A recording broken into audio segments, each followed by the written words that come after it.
ಈಗಾಗಲೇ ಬೆಂಗಳೂರು ಜನಗಳ ಮೇಲೆ ಕಸದ ತೆರಿಗೆ ಹಾಕಿದ್ದಾರೆ, ಅದರ ಜೊತೆ ಸೆಸ್ಗಳನ್ನು ಹಾಕ್ತಾ ಇದ್ದಾರೆ. ಮತ್ತೆ ಈಗ ಕೊಡ್ತಾ ಇರೋ ಬಲಾಢ್ಯ ಕಂಪನಿಗಳು, ಮೊದಲೆಲ್ಲ ಇಲ್ಲಿ ಕಸ ಗುಡಿಸ್ತಾ ಇದ್ದವರು, ಟಿಪ್ಪರ್ ತೆಗಿತಾ ಇದ್ದವರು, ತಗೊಂಡೋಗಿ ಸಾಗಾಣಿಕೆ ಮಾಡ್ತಾ ಇದ್ದವರು, ಅಲ್ಲಿ ನಡೆಸ್ತಾ ಇದ್ದವರು, ಸಂಸ್ಕರಣೆ ಮಾಡ್ತಾ ಇದ್ದವರು ಎಲ್ಲ ಕರ್ನಾಟಕದವರು, ಆಲ್ಮೋಸ್ಟ್ ಆಲ್ ಕರ್ನಾಟಕದವರು. ನಮ್ಮ ಜನಕ್ಕೆಲ್ಲ ಕರ್ನಾಟಕದ ಜನಕ್ಕೆ ಸಿಕ್ಕಿತ್ತು. ಈಗ ಒಂದೇ ಒಂದ್ಸರಿ ಈ ಹಗರಣ 36,000 ಕೋಟಿಯಲ್ಲಿ 10,000 ಕೋಟಿ ಕಿಕ್ ಬ್ಯಾಕ್ ತಗೊಂಡಿದ್ದಾರೆ. ಇದು 10,000 crore ಕಿಕ್ ಬ್ಯಾಕ್ ತಗೊಂಡಿರೋ ಅಂತ ದೊಡ್ಡ ಹಗರಣ ಇದು. ಯಾವ ಮನೆ ಆಳನೂ ಕೂಡ ಬುದ್ಧಿ ಇರೋನು, ಜ್ಞಾನ ಇರೋನು, ಅವ್ರ ಸರ್ಕಾರದ ಅವಧಿ ಏನಿರ್ತದೆ ಅಲ್ಲಿಗೆ ಟೆಂಡರ್ ಮಾಡ್ತಾನೆ. ಪ್ರತಿ ವರ್ಷ ಕಾರ್ಪೊರೇಷನ್ ಅಲ್ಲಿ ಏನ್ ಟೆಂಡರ್ ಮಾಡ್ತಾ ಇದ್ರು, 1 ವರ್ಷಕ್ಕೆ ಟೆಂಡರ್ ಮಾಡ್ತಾ ಇದ್ರು. ಅಮ್ಮಮ್ಮ ಅಂದ್ರೆ 2 ವರ್ಷ, 2 years. ಇವ್ರೇನ್ ಮಾಡಿದ್ದಾರೆ, 30 ವರ್ಷದ ಟೆಂಡರ್, ಮುಂದಿನ 30 ಒಂದು ಜನರೇಷನ್. ನಾನು ಇರಲ್ಲ, ಡಿ.ಕೆ.ನೂ ಇರಲ್ಲ, ಸಿದ್ದರಾಮಯ್ಯನವರು ಇರಲ್ಲ, ನನ್ಗನ್ಸ್ತತಿ ಬಹಳ ಜನ ಇರೋದೇ ಇಲ್ಲ ಇಲ್ಲಿ. ಇನ್ನು 30 ವರ್ಷಕ್ಕೆ ಏನ್ ಸಮಯ ಇರ್ತೀರಾ? ಈ ಪದ್ಧತಿ ಸಾಧ್ಯವೇ. ಆಮೇಲೆ ಇನ್ನೊಂದು ಅಡಿಷನ್ ಅಂದ್ರೆ ಪ್ಲಸ್ 35 ವರ್ಷ ಅಂದ್ರೆ 65 ವರ್ಷದ ಟೆಂಡರ್ ಇದು. 30 + 35 years. ಇನ್ ಜನ್ಮದಲ್ಲಿ ಯಾವನು ಟೆಂಡರ್ ಕರೆಯಂಗೆ ಇಲ್ಲ. ಇದು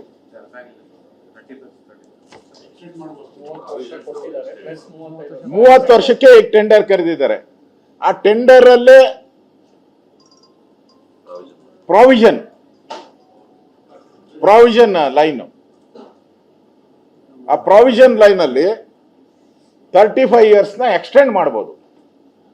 ಇವರಿಗೆ ವಿಸ್ತರಣೆ ಆಯ್ತಲ್ಲ, ವಿಸ್ತರಣೆ ಅಂದ್ರೆ ಇನ್ನೇನು 2 ಸೇರ್ದಂಗೆ ಆಯ್ತಲ್ಲ.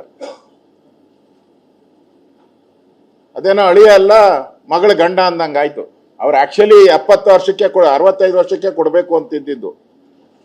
ನಮ್ ಡಿ.ಕೆ. ಶಿವಕುಮಾರ್ ತಲೆ ಉಪಯೋಗಿಸಿ ಒಂದೇ ಸರಿ 65 ಅಂದ್ರೆ ನಮ್ಮ ಮೈ ಮೇಲೆ ಬಿದ್ದು ಬಿಡ್ತಾರೆ ಅಂತೇಳಿ, ಅದೇನೋ ಅಳಿಯ ಅಲ್ಲ ಮಗಳ ಗಂಡ ಅಂತೇಳಿ ಮಾಡಿರೋ ಅಂತ ಸ್ಕೀಮ್ ಇದು. ನಾನು ಆಮೇಲೆ ಡೀಟೇಲ್ ಬರ್ತೀನಿ, ಈಗ ಹೇಳ್ತೀನಿ. ಈ ಹಗರಣ ಯಾಕೆ ಆಗ್ತಾ ಇದೆ ಅಂದ್ರೆ, ಇವಾಗ ಯಾರು ಕೊಟ್ಟಿದ್ದಾರೆ, ರಾಮ್ಕಿ ಕಂಪನಿ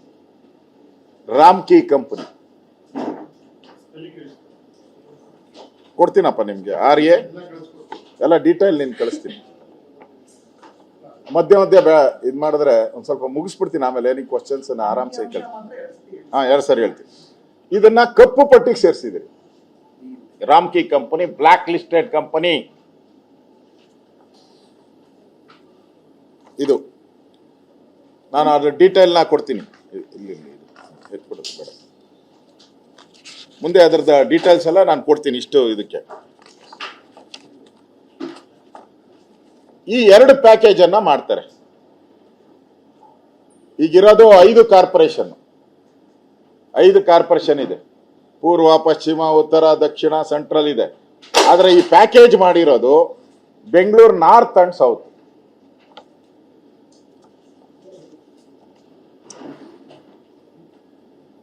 ಒಂದು ಮೊದಲು ಸರ್ಕಾರ ಒಂದು ನಿಗದಿ ಮಾಡ್ತದೆ, ರೈಟ್ಸ್ ಕಂಪನಿ ಅಂತ ಹೇಳಿ. ಅದು ರೆಗ್ಯುಲರ್, ರಾಜ್ಯ ಸರ್ಕಾರಕ್ಕೆ ರೆಗ್ಯುಲರ್ ಅಡ್ವೈಸ್ ಮಾಡುವಂತ, ಎಸ್ಟಿಮೇಟ್ ಮಾಡುವಂತ ಒಂದು ಕಂಪನಿ ಅದು. ಅವ್ರಿಗೆ ಒಂದು ಎಸ್ಟಿಮೇಟ್ ಕೊಡ್ತಾರೆ ಅವರು.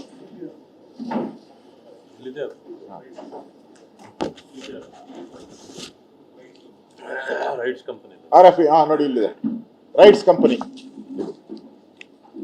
ಈ ರೈಟ್ಸ್ ಕಂಪನಿಯವರು ರೆಗ್ಯುಲರ್ ಆಗಿ ಅಡ್ವೈಸ್ ಮಾಡ್ತಾರೆ. ಇದು ರೈಟ್ಸ್ ಕಂಪನಿ.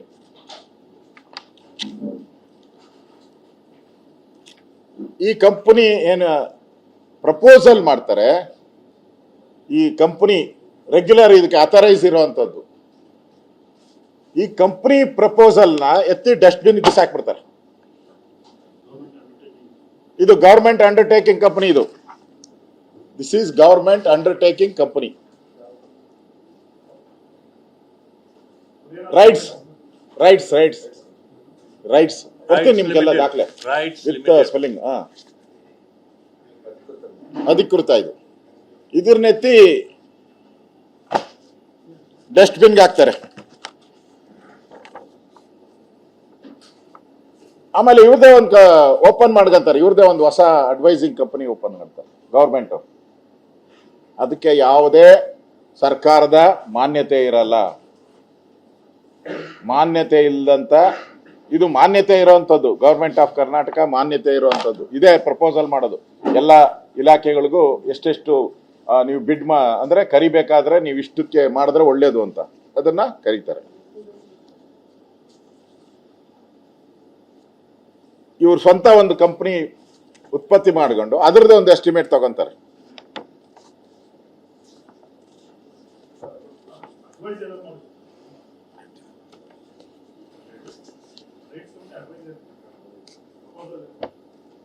ಇದನ್ನ ಬೆಂಗಳೂರು ಇದರಲ್ಲಿ ಏನೇನಿದೆ ಅಂತ ಡೀಟೇಲ್ ನಾನು ಹೇಳ್ತೀನಿ. ಡೀಟೇಲ್ ಪ್ರಸ್ತಾವನೆಯಲ್ಲಿ ಏನೇನಿದೆ ಅಂತೇಳಿ. ಪ್ರಸ್ತಾವನೆಯಲ್ಲಿ ಒನ್ಲಿ ನಾನು ಹೇಳೋದು ಸಂಗ್ರಹಣೆ ಸಾಗಾಣಿಕೆ ಇಲ್ಲ ಇವಾಗ. ಅದು ಬಿಟ್ಬಿಟ್ಟು ನಾನು ಹೇಳ್ತಾ ಇರೋದು ಇವರ ಟೆಂಡರ್ ಕರೆದಿರೋದು ಸಂಗ್ರಹಣೆ ಸಾಗಾಣಿಕೆ ಇಲ್ಲ, ಒನ್ಲಿ ಸಂಸ್ಕರಣೆ ವಿಲೇವಾರಿ. ಕರೆಕ್ಟ್. ಅದನ್ನ ಪಾರ್ಟ್. ಆಮೇಲೆ ಇವರಿಲ್ಲ 11,000 ಜನ ಕಾರ್ಮಿಕರಿಗೆ ವೇತನ ಇಲ್ಲ, ಇವ್ರು ಕೊಡಲ್ಲ, ರಾಮ್ಕಿ ಕಂಪನಿ ಕೊಡಲ್ಲ.